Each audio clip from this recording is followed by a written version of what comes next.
In 2023, a wave of panic swept the remote Peruvian Amazon.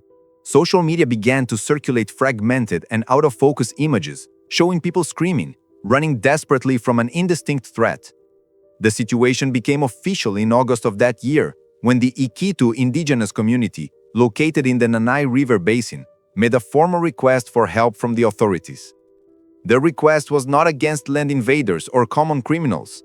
The Iquitu requested protection against a threat they described as magical beings, entities that emerged from the jungle with the intention of cutting the throats of young people. For the local community, these beings had a clear identity. They were related to the mythical Pishtaco, a legendary figure also known in the region as Pelacaras, meaning face reaper. These recent cases had, in fact, begun in July of 2023. The first documented attack occurred in the community of San Antonio de Pintayuco. The victim was Thalia, from the Days village, a 15-year-old teenager. She was attacked from behind, at night, and suffered neck injuries during the struggle. Her testimony provided the first physical profile of the assailants. They were hooded, dressed in black, and were over 2 meters tall. The escalation, armor, lasers, and the military response. The attack on Thalia was not an isolated incident. Fear quickly spread as other attacks were reported. The community of Bagazan in São Pablo de Tipisca, very near the Marañón River, reported an attack on a minor by alleged Pelacaras. On July 15th, in the indigenous community of São Luís de Caco, in Hysteria, the terror intensified and the description of the attackers grew stranger. Professor Silas Souto was attacked by one of these beings. According to the report, the attacker burned his head with a kind of laser. This incident introduced a high-tech element that seemed incompatible with Thalia's initial description. Other witnesses in Hysteria presented a description that directly contradicted the first report. The witnesses claimed the beings were only 1 meter tall, but wore protective armor and round shoes with a red light on the heel. The local community, feeling surrounded, tried to fight back. Community leader Jairo Reategui Avila reported that the indigenous people organized raids to hunt these entities. However, the defense attempt failed alarmingly. Avila stated that the beings were immune to their hunting weapons. This admission that the attackers repelled gunfire, perhaps due to the reported protective armor, solidified the panic. Local self-defense was useless. The panic became so widespread that national authorities were forced to intervene. The Peruvian Navy was deployed to the area. The military remained in the region for an extended period, patrolling the city's perimeter, and especially the site of the first attack on the teenager Thalia. The official explanation: illegal miners with jetpacks. Faced with the escalating panic and military intervention, the judicial system attempted to impose a rational narrative. Prosecutor Carlos Castro Quintanilla actively sought to silence the rumors about the attacks. His official explanation dismissed any supernatural element. Quintanilla alleged that those responsible were members of foreign mafias, specifically from Brazil and Colombia, dedicated to illegal mining. The motive, according to the prosecutor, was clear. These criminal structures wanted to illegally extract gold from these remote parts of the Peruvian Amazon. To explain the bizarre reports, Quintanilla did not rule out that the illegal miners were using costumes to scare residents and thus force them to leave their lands.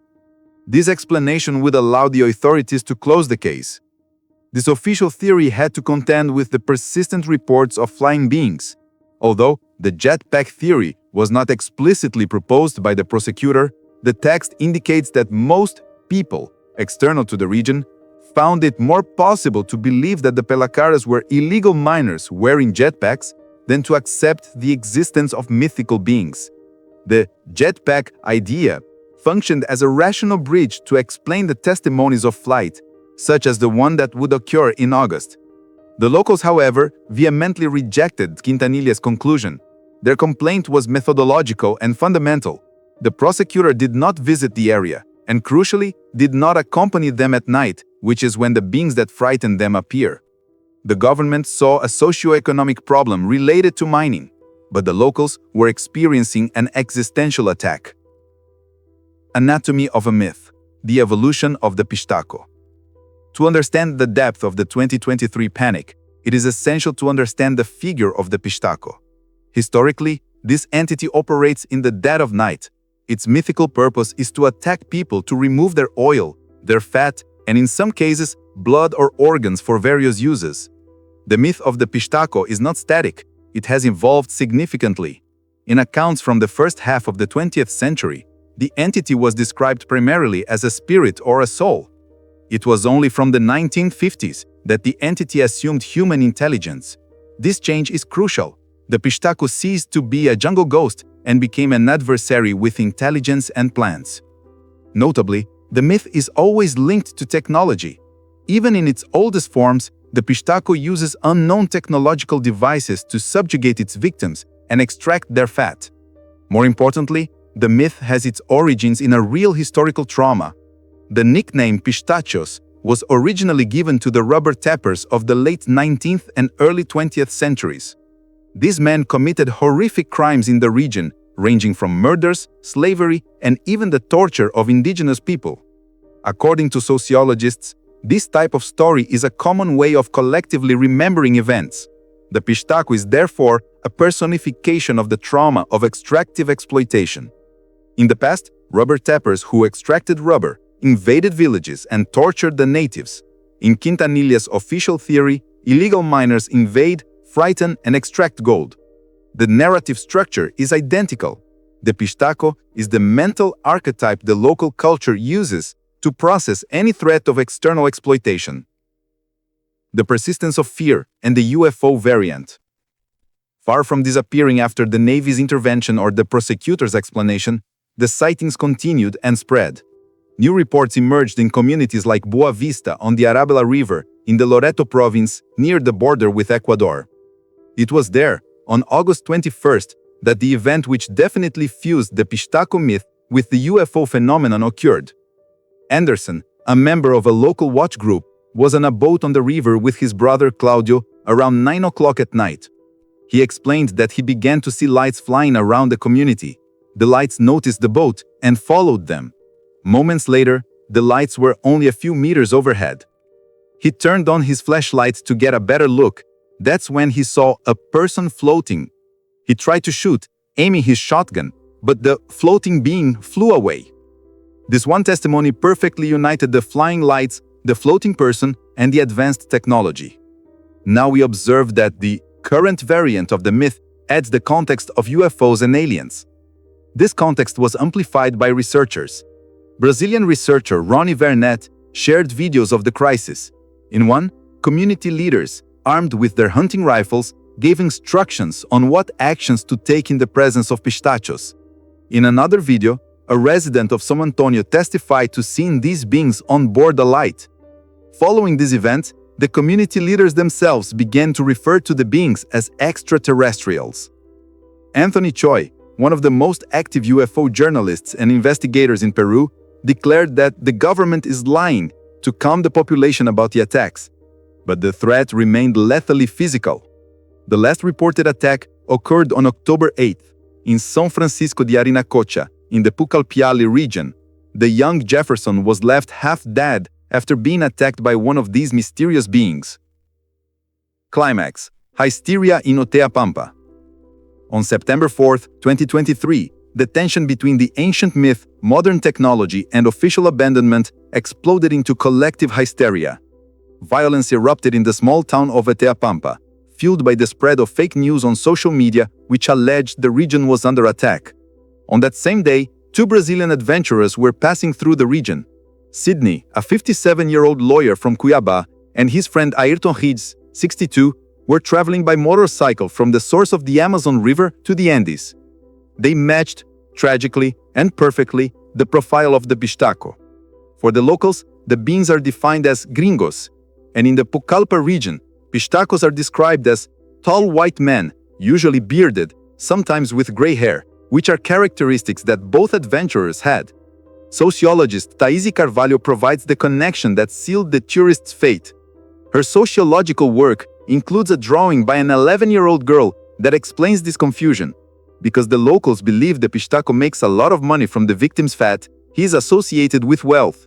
In the drawing, the Pishtaco is shown on board a golden motorcycle.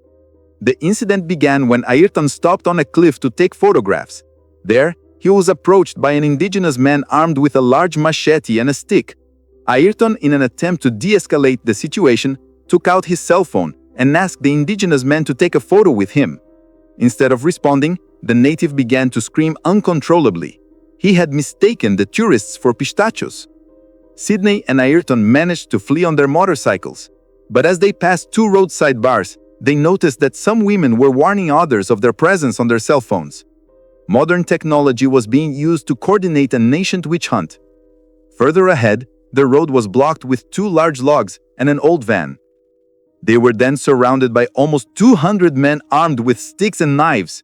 The local community leader appeared with two pieces of rope in his hands and, looking at the others, asked them to tie up and cut off the Brazilians' heads.